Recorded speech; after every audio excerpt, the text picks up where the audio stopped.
Hello students, in this video we are going to talk about gain boosting stages.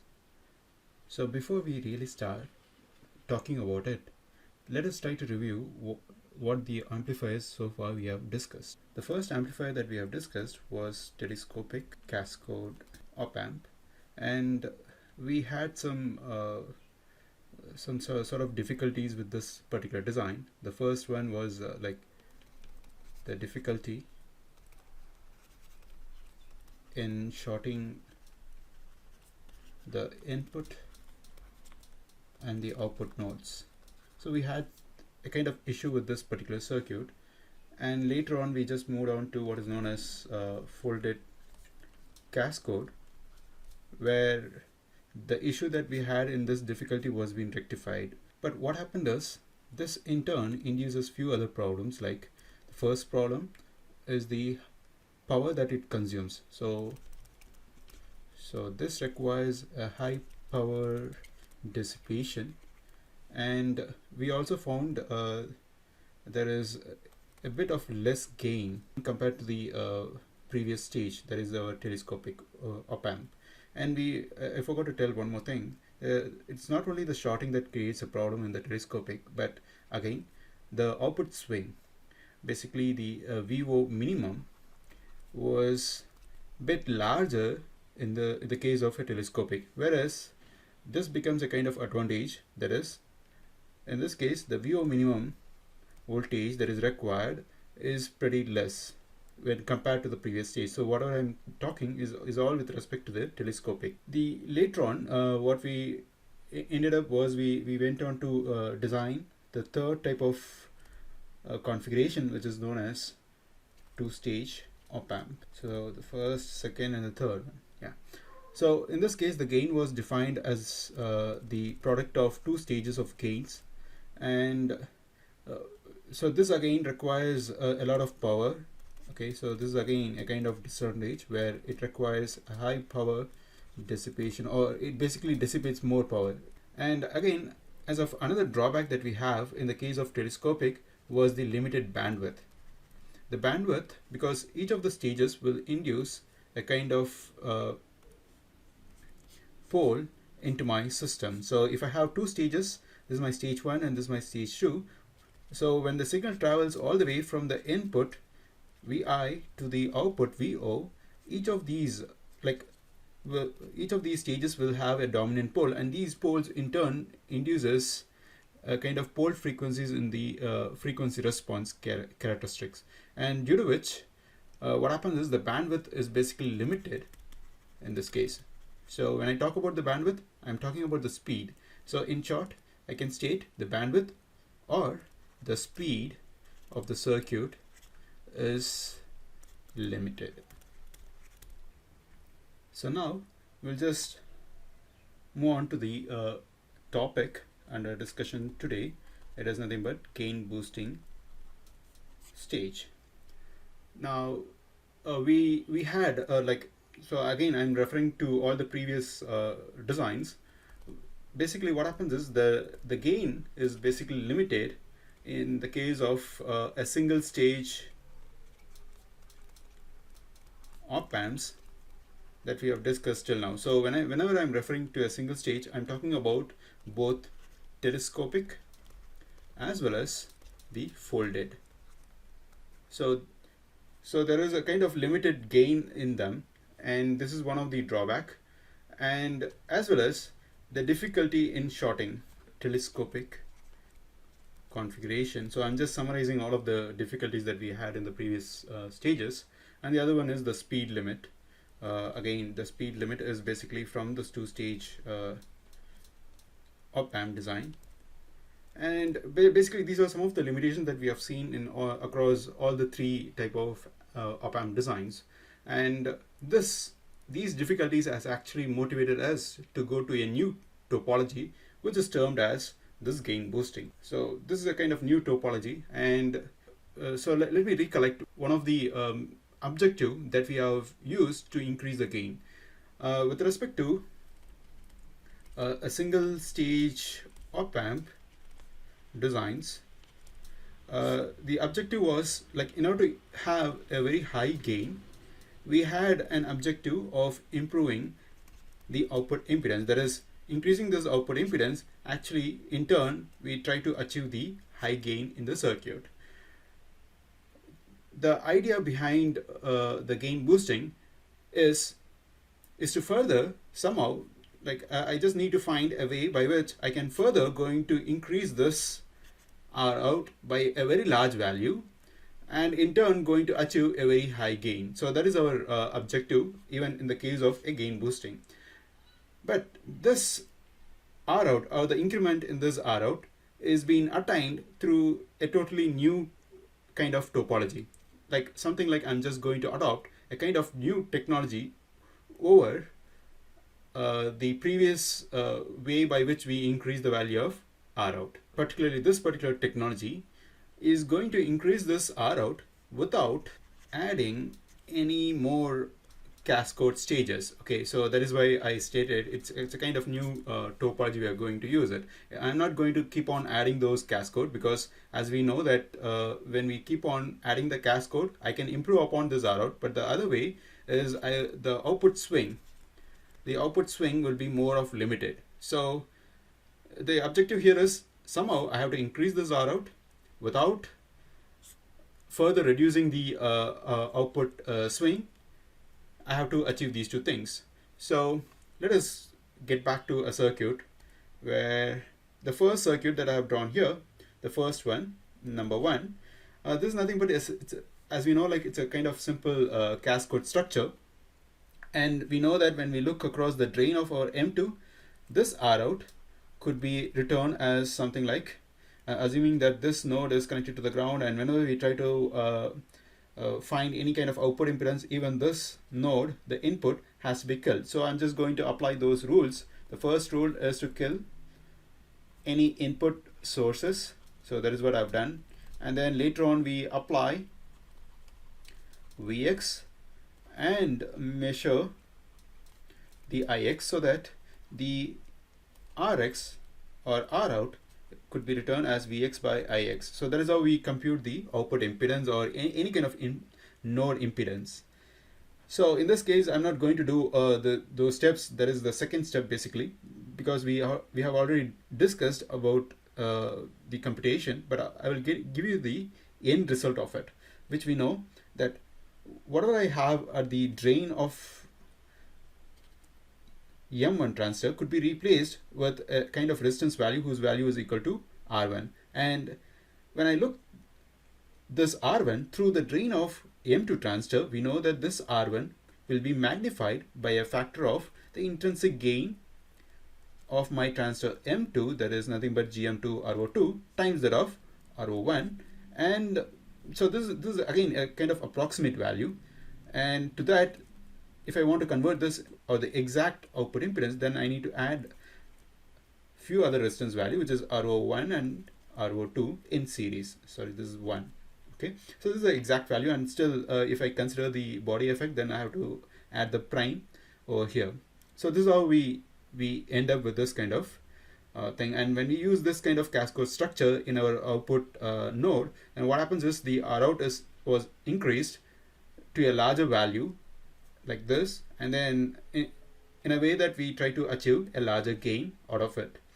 So now here, let us consider that between the gate of M2 and the source of M2, I'm just going to add a kind of auxiliary amplifier. Okay, so this is an extra amplifier, that's why it has a name. And I just connect like this, and this particular circuit has a gain, and this gain has a value of A1. Let us assume that it has a gain of value A1, and the top and the negative. Okay, so what I've done here is I've taken the source terminal or the source voltage of my M2 transistor, and then I have fed through a negative terminal of an amplifier, and then feeding the output of that to the gate of my M2 back. So which is basically, so this particular network that I have drawn here basically forms a kind of negative feedback. And the other end of the amplifier is connected to some known fixed potential like VB. Like, so in the previous case, even in this case, when there is no auxiliary amplifier, this node, that the gate node of our M2 was directly connected to some potential like VB, and in the similar way, even this node is also being connected to the potential VB. Now, how does this exactly changes? Like, so what I'm supposed to do is, like, I just need to convert the circuit into a kind of or AC equivalent circuit. So for that, what we generally do, like any kind of input sources we have to kill, and this source I have killed, and all the DC potentials will be moved on to the ground potential. So this will be converted to a kind of ground, okay, or this particular node will be connected to the ground. And when we do all of these stuffs, we'll end up with a kind of equivalent circuit that is shown towards the right side. So I'm just going to replicate those structures, and here I have an amplifier where one of the input of the amplifier has been connected to the ground, whereas the other end, which was connected to the negative terminal, okay, so I have connected to the source of my M2 transistor. Now we know that this particular stage will produce a kind of gain factor of A1, and now what would be the potential at this point? So if I consider that this node has a potential of Vs, then it passes through this and gets amplified, and the amplification factor by which I will get an output at the gate of my M2 would be equal to A1 times that of Vs. But we still have to take the negative sign because this amplifier is an inverting amplifier that I have connected here. So now let me try to convert this entire last circuit into a kind of equivalent circuit, so that we will try to draw the small signal model for this circuit and then try to identify now what would be the impedance when we look through the drain of our M2. So let me recreate the structure that I've drawn in the previous page. That is, this was the circuit, and we had replaced our M1 transistor with an equivalent resistance of RO1, and between the source and the gate of our M2 we had an auxiliary amplifier whose gain is given as the negative value of A1, and we fed the signal of Vs, okay, and then yeah, so this node is not exactly connected to some VDD or something, okay, so this is an output where which I just want to compute the impedance. That's fine. So now let me try to draw the small signal model. As we know that, I'll just quickly make this model. I have RO1, and this is my source potential, and this is my gate potential, and so right now the gate has a potential that is equal to this voltage, which is minus A1 times that of Vs. So I just replace that potential over here, that is minus A1 times that of Vs, whereas here what I have across the source is just the value of Vs. And I have the drain, and towards the drain I just connect my Vx, and then I'm trying to measure the value of Ix. And let us assume that the polarities are something like plus and minus, and based on this polarity I can just draw the current to flow from drain to source, and this value would be equal to GM2 VGS. And again, between the drain and the source I also have one more impedance, which is equal to RO2. Now let us try to compute the impedance right now. Now the value of Vx could be returned as something like drop across the resistance RO2 plus drop across the resistance RO1. So it is nothing but this Vx is a potential that gets divided across these two resistances, and that is what I've written over here. And now how do we compute the drop? If we know what is the current that is flowing across each of these resistance, then that would give me the drop across this quantities. Now let us go for the easiest one, where the current that is flowing through the resistance RO1 is nothing but it is this current Ix that comes over here. So I can just simply write that the drop across RO1 is nothing but it's the product of Ix times RO1. Now let us try to write this expression. Now in this case I am going to assume that the current, the local current that is flowing here, is going in opposite direction to the current that is coming in through the resistance Ix. And now the total current that is flowing across this RO2 could be returned as something like Ix minus GM2 VGS, and this is the total current, and that is flowing across the resistance RO2. Now, what is the value of VGS? So I'm just using this space. So we know that the value of VGS could be written as VG minus VS, and the value of VG is nothing but this potential, which is minus A1 times that of VS, and again I have VS, and that is the potential that I have here. Now this VGS could be written as something like A1 plus 1 times that of VS with a negative sign at the left side. Now let us try to replace this VS. So what is this VS could be? Now this VS is nothing but it's the current that is flowing through the resistance RO1, and that could be written as IX times RO1. So I think all the information that is required is available right now. So let me plug in all of these expressions back into our Vx expression here. So this Vx is written as Ix, and I have GM2 VGS, and this VGS quantity could be replaced with this value that I have written over here. So plugging in all of these values could result in something like GM2, the gain, which is A1 plus 1 times that of my Ix times RO1, and this whole thing is being multiplied with the resistance value, which is equal to RO2, and here again I have something like this. And when we try to rig up all of these expressions, so that taking this I out in common and writing this R out as Vx by Ix would end up with something like this, where what I have here is GM2, the gain A1 plus 1 times that of RO1, RO2, and then it has to be added with RO1 plus RO2. Now clearly there is an indication that this quantity, the first term that I have written here, has been extended over is being magnified by a factor of A1 here. So which means that like this value could be approximated to something like GM2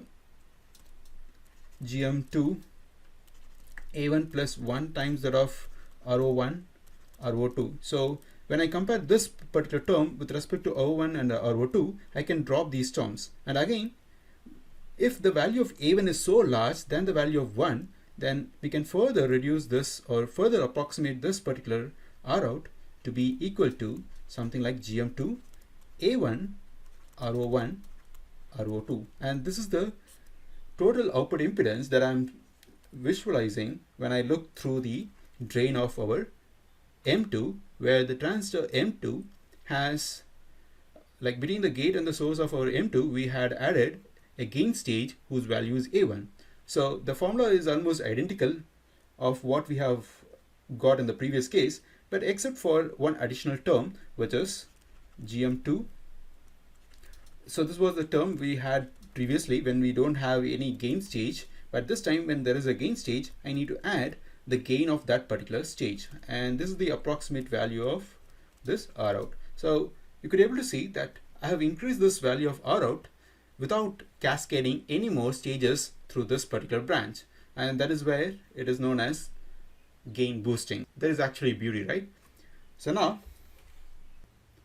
let us try to implement this auxiliary amplifier using a simple common source amplifier. So what I'm going to do is, I know I'm just going to take the input of this auxiliary amplifier from this source potential, and that has to be passed on to the input. And since we are talking about something known as common source amplifier, where the input has to be fed to a gate and the output supposed to be taken out from the drain, and the same thing that I'm going to do it here. So this drain and the output of this drain is going to get connected to the gate of our AM2 transistor. Now, but this circuit has to be properly biased, in a sense, like I need some load that has to be connected. Let us replace, or let us try to implement this load with a kind of ideal current source here. So that is how the circuit AM3 is properly being biased.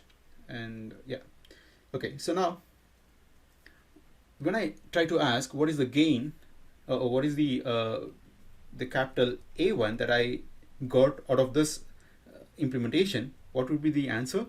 We know it is nothing but the gain from this point to this point would act as my A1 gain. So what is the gain from this point to this point? It is nothing but GM, that is a negative value, because it's a CS amplifier. We know that it's a kind of inverting amplifier, and it would be GM3.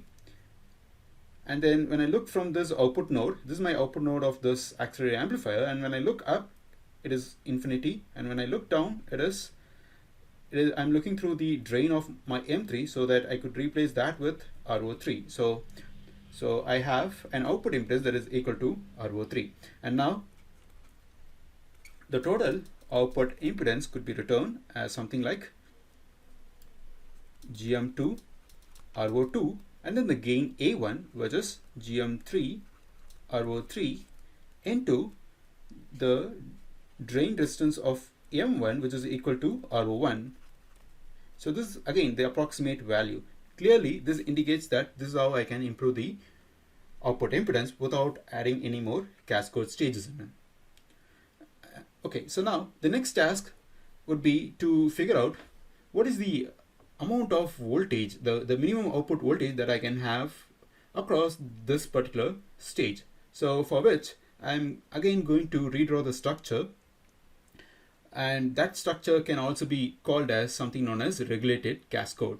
So this circuit has been properly biased with both I1 in order to bias this particular auxiliary amplifier, that is this particular part is being totally biased, and again I have even biased the cascode structure, which is composed of M1 and M2 transistor with a current source of I2. Now let us see, like our obvious task here is to compute what is the minimum Vout that it can have. So in the previous case, like when we don't have any auxiliary amplifier, we know that this was around so I can just state it like without auxiliary amplifier, we had a VO minimum that is nothing but it's equal to the drain to source of M1 and M2, and the minimum value that we need across both these transistors is equal to VOVs. So I just write it as VOV2 plus VOV1. Now let us try to compute the same for the cascode with gain boosting amplifier in them. So in this case, it's obvious that the drain and source of our M1 has to have a minimum voltage of VOV1 in order to make sure that the transistor M1 will be in the saturation region. But what about the case of M2? So what should be the potential that we need to have across the drain and the source of our M2? Now basically the source has to have a potential that is equal to this value of VGS3. So which means that now when I look from the top, that is my Vout, I need the drain to source potential of M2 to be equal to VOV2. But when it comes to this node, what happens is it is this particular value that dominates. Now which means that I need to have a VO minimum that is equal to VOV1. Sorry, it is not VOV1, it is basically VOV2 of this transistor M2 plus this is the dominant one. When I compare this value with this value, it's obvious that this value would be much larger than the value of VOV. So I need to have at least VGS3 so that my transistor M3 is being properly biased. Otherwise, the transistor M3 won't be properly biased and our intended gain from this point to this point will not be achieved. And that is why we need to maintain at least this amount of potential across this particular node over here. So clearly there is a clear indication across both these configurations, one with auxiliary amplifier and the other one without the auxiliary amplifier, which means that somehow the output swing is again being limited when we go for auxiliary amplifier by a margin of a threshold voltage. Now that we have understood the concept of the folded, sorry, no, not the folded, it's a gain boosting. So now we will just try to apply these concepts of adding an auxiliary amplifier so that the output impedance has got increased by the gain of the auxiliary amplifier. We'll try to apply these concepts to our differential op-amp design.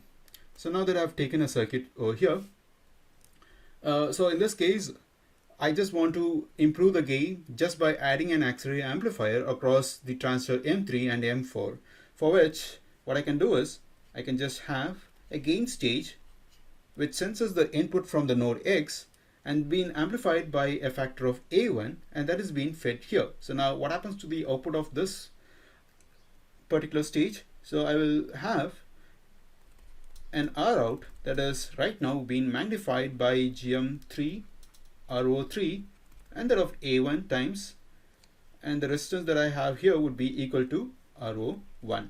And note here, this node will be driven to ground when we apply antisymmetric input. So that's the reason why we never consider any kind of drop or the resistance of this current source ISS.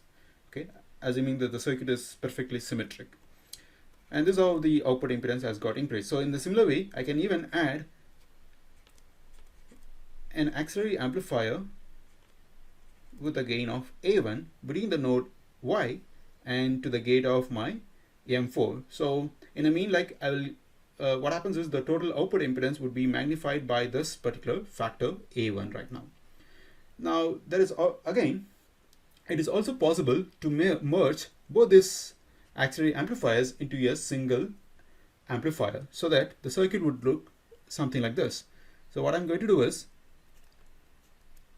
instead of having a single input and single output for this auxiliary amplifier, I'm going to have a differential input where the inputs are taken from the antisymmetrical nodes of X and Y, and then the output of these nodes are fed back to the gate of M4 and to the gate of our M1. And right now this has a gain of A1. So let us try to see how to implement this structure. That is, in the previous case, we had the transistor being implemented where there was no differential structure in them. It was just a CS amplifier. Now that we'll just try to have an auxiliary amplifier which has a differential input and as well as a differential output signals, so that could be fed as a kind of gate voltages for both for M3 and M4.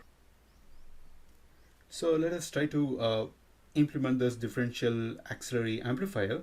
So we know that the differential structure should have something, a kind of structure that I have already drawn. So over that, I'm again going to add a differential auxiliary amplifier so that it needs a tail current, and let us assume that this tail current has having a value of ISS2 here. And then this is being connected to what is known as the source terminals. So probably my diagrams won't look properly, but the point is I'm taking this node Vx voltage and I'm feeding to the gate terminal, and the source of this transistor is connected to what is known as the virtual ground terminal or something like that.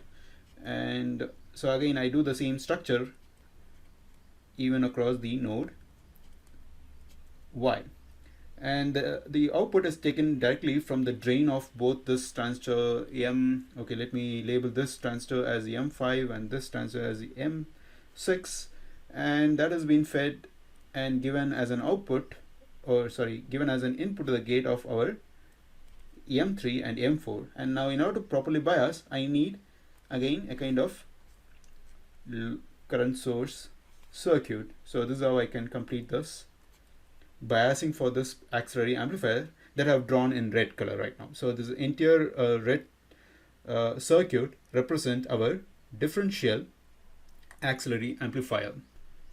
And for this auxiliary amplifier, or the gain produced by this auxiliary amplifier could be written as something like GM 5,6, and that goes in with a resistance value whose value is equal to RO 5,6, and this is the gain that I've attained through this differential auxiliary amplifier.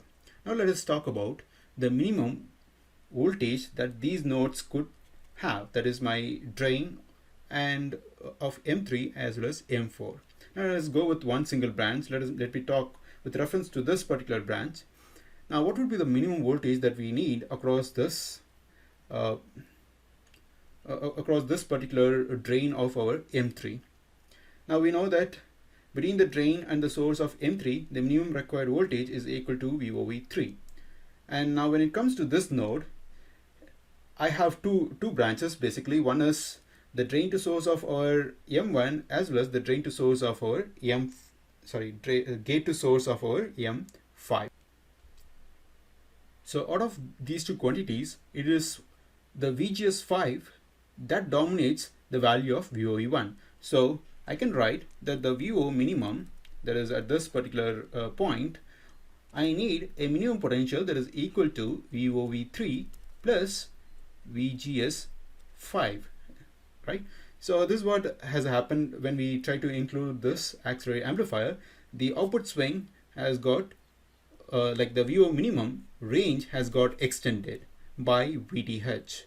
So now is there any way by which we can somehow bring back this expression not to depend on this VGS5, and so that I can go and write like something like VO3 plus VOV1. So this is the one that I needed. I don't want this bigger quantity, I want this smaller quantity to be there so that my output can swing all the way down to the closest ground value, that is to this particular value. So how will I make sure that this VGS5 doesn't come into picture and it's only this drain to source of my M1 comes into picture during the swing? Yeah, so yeah, I forgot one more thing, sorry. So in this case, I just wrote only the VGS5. We also have to add the drop across this current source whose value is VISS2. Yeah, and even here I want to, so there will be again a requirement of drop across this current source, which is VISS. Okay, yeah. So the only thing is, like, somehow I need to transfer this value of VGS5 to take off and then give a form which is equal to VOE1 and something like this. So how will I do that? We have already talked about something in the case of a folded cascode. So what happens is, like, if I could be able to somehow replace this transistor M5 and M6 with, like, which are basically an NMOS, okay, so if I could be able to replace these NMOS transistors with a PMOS differential input pairs. So this M5 and M6 basically forms an NMOS differential input pair, but if I could be able to replace them with a PMOS differential input pair, then I guess probably this VGS5 could be eliminated from this requirement. So let me put that into a kind of circuit diagram and see whether it happens or not. So in order to build a differential input pair using a kind of PMOS structure, I need the source potential of my PMOS to be sourced from VDD. So I just have a current source, and right now this current source is equal to ISS. Okay, I think I don't know what notation I have used here. It is ISS2. Yeah, so I'm using the same thing. So the current is basically flows from the highest potential, and then it goes to the source, right? So I'm just feeding to the source, and the gate is taken, like the node Vx is applied to the gate, and then I have the drain right now to the bottom structure, and whereas I need to feed this output back to this particular gate. So what will I do? It's a kind of folded cascode, right? So I have already implemented this with a PMOS structure. So the next structure that it has to follow is an NMOS structure, so that the drain of this NMOS would be directly connected to this node, and the source is connected to the drain of our, okay, so I have to label them. This is my M5 transistor and this is my M7 transistor, and which we normally bias with a fixed potential VB. And again, in order to properly bias this whole M7 as well as M5, I need to add two other current sources, one over here and the other one is to the drain. So this is nothing but the load, correct? And this is basically serves the purpose of properly biasing the circuit, right? Which we have already seen before. And now let us try to compute the same thing. Now what is the voltage that I need across this node, or the minimum voltage that I need across this particular node?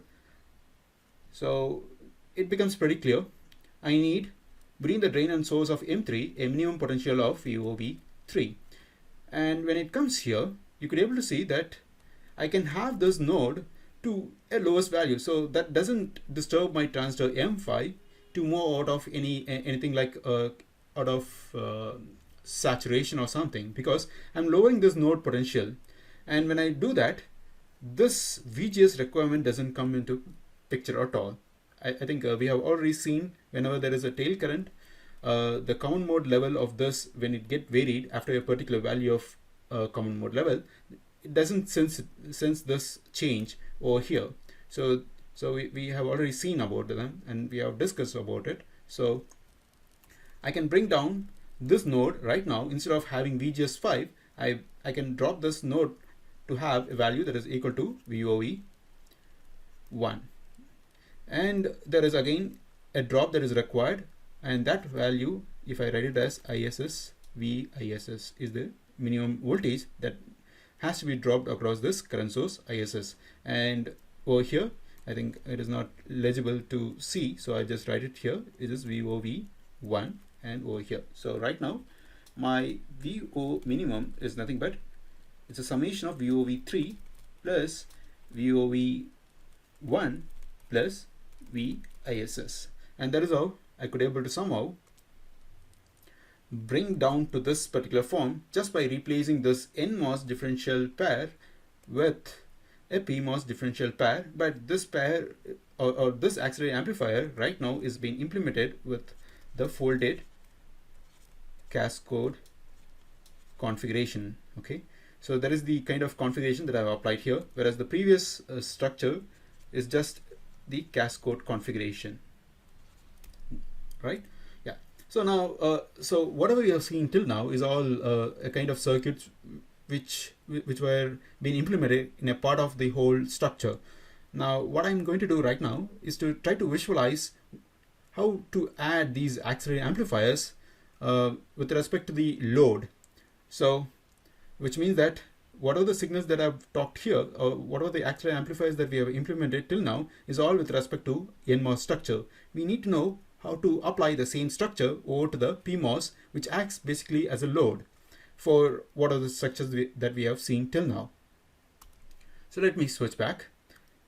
Yeah. So here, how will I add those auxiliary structures to the down as well as to the upper part of the circuit? It is just take the inputs differentially and then feed them to an auxiliary amplifier. Let us assume that the gain is A1 here, and I'm applying to some differential input pair, which we normally prefer to have this one to have a PMOS structure. So let us label this one.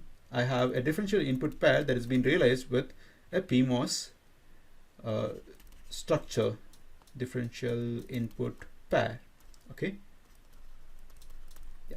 And take the output and then feed them to the gate of both M3 as well as M4. And similarly, I need to do the same for the top structure as well. So what I need to do is basically take the inputs from the drain of M7 and M8 and then feed them to a differential input pair of our auxiliary amplifier, and take the output and then feed them to the gates of M5 and M6 here. So now let us label that this has a gain of A2 or something. And now, how do we implement this structure? What type of differential input pair that is required in order to implement the structure of our A2 over here? So we know this is supposed to be, obviously has to be equal to a NMOS, or it has to be implemented with an NMOS differential input pair. So now that this whole auxiliary amplifiers are being implemented over the telescopic op-amp structure, right? Now the question is, like, is it possible to implement the same kind of auxiliary amplifier over to our folded cascode structure as well? Yes, we can do that. The only thing is, I need to have a small difference in the circuit. That is, we don't have any tail current source at the bottom of this M1 and M2. And I again do the same. logic here. So take the outputs from node X and Y and feed them to the auxiliary transistor differential input pairs, and then take the output and then feed them here. And again do the same structure even for these transistors that I have here. So, and the rule that we discussed will be equally applicable for these amplifiers as well. Like the A2 supposed to be implemented with an NMOS differential pair, and this A1 auxiliary amplifier supposed to be implemented with an PMOS differential input pairs. Okay, so now this doesn't actually complete the circuit, right? Because we don't know where exactly the inputs has to be fed in.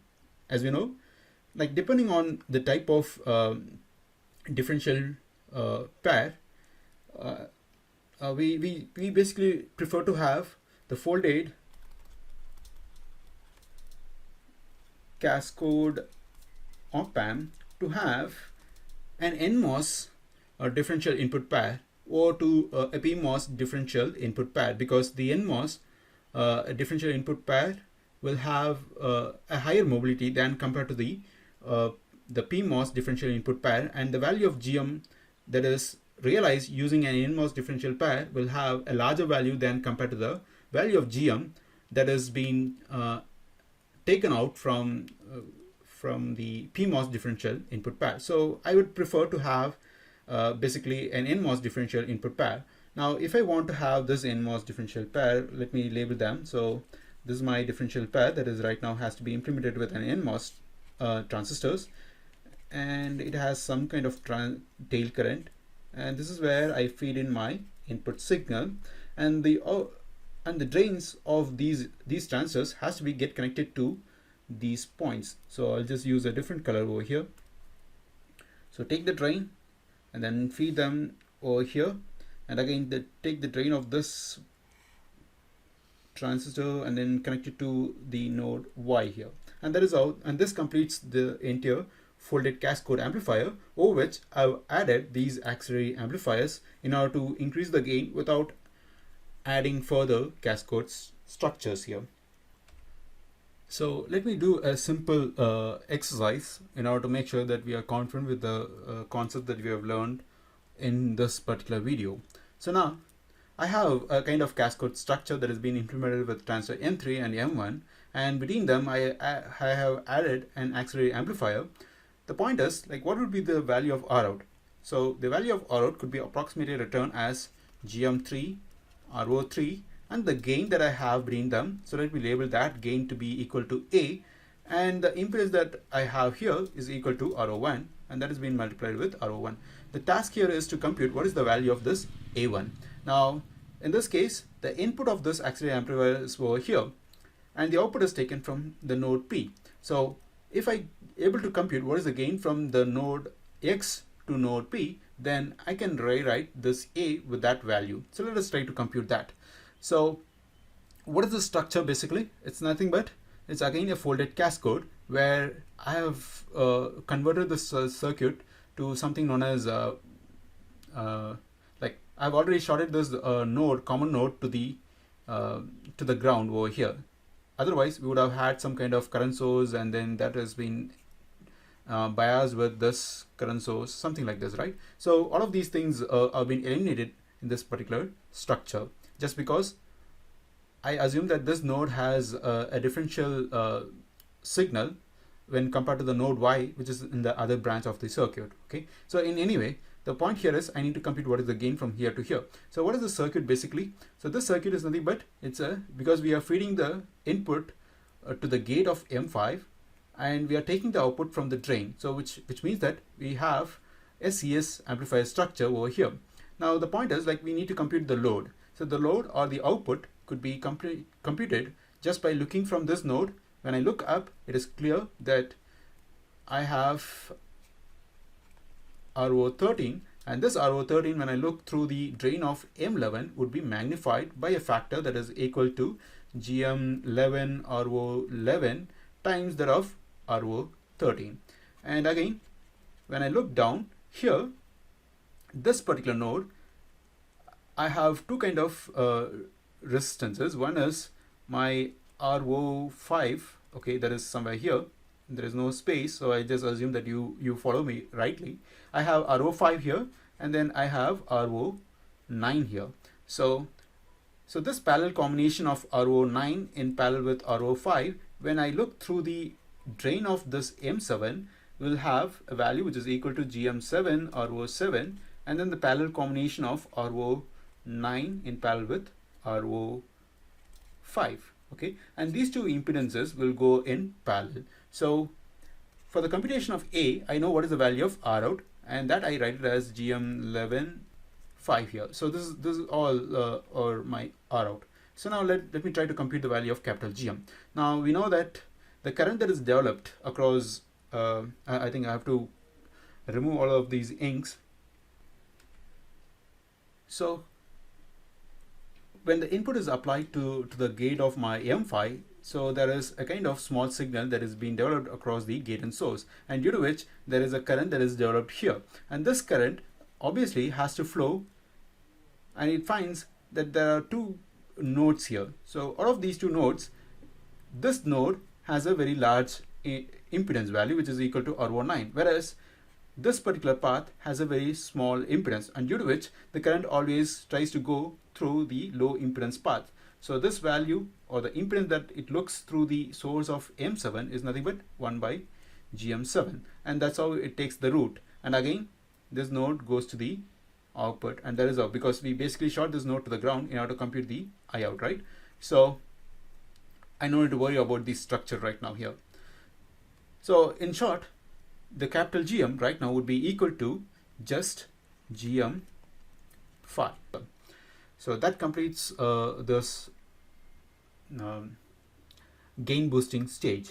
So in the next video, we'll try to discuss about the common mode feedback. So try to follow me up. Thank you.